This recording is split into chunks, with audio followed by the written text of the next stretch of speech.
हम बात कर लेते हैं पैरासिटोलॉजी एंड एंटोमोलॉजी की। सब छोड़ें, पहले ये बताएं कि बचपन में कभी आपके सर में जुएं पड़ी हैं? हंसने की बात नहीं है, सब बच्चों के सर में पड़ती हैं। और क्यों पड़ती हैं उसको छोड़ दें, लेकिन जुएं होती क्या हैं ये इंटरेस्टिंग बात है। जुएं पैरासाइट्स होती हैं। अब आपको पता है कि पैरासाइट्स क्या हैं।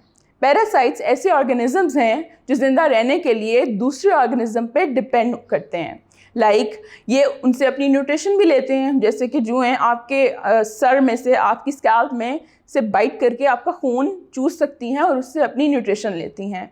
और लिविंग स्पेस भी ले सकते हैं, यानी कि वो आपके स्कैल्प में, आपके बालों में रहती हैं तो वो उनके लिए एक सेफ लिविंग स्पेस है, एक आइडियल टेम्परेचर उनको मिल रहा होता है, एक आइडियल लिविंग कंडीशंस मिल रही होती हैं जहाँ पे वो रिप्रोड्यूस भी कर सकती हैं। तो इन्हीं ऑर्गेनिजम्स की स्टडी को हम कहते हैं पैरासिटोलॉजी। और इस तरह के बहुत सारे ऑर्गेनिजम्स हैं, जैसे कि लीचेस होती हैं, वो आपकी स्किन पे चिपक जाती हैं और वो भी आपका खून सक कर सकती। तो पैरासिटोलॉजी में ये सारे के सारे ऑर्गेनिज्म आ जाते हैं।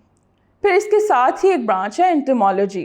वो मैंने इसलिए साथ आपको बता रही हूँ कि वो हम इंसेक्ट्स की स्टडी को कहते हैं। There are unlimited number of insects जो कि हम डिस्कवर कर चुके हैं, और उन इंसेक्ट्स की स्टडी को हम कहते हैं एंटोमोलॉजी।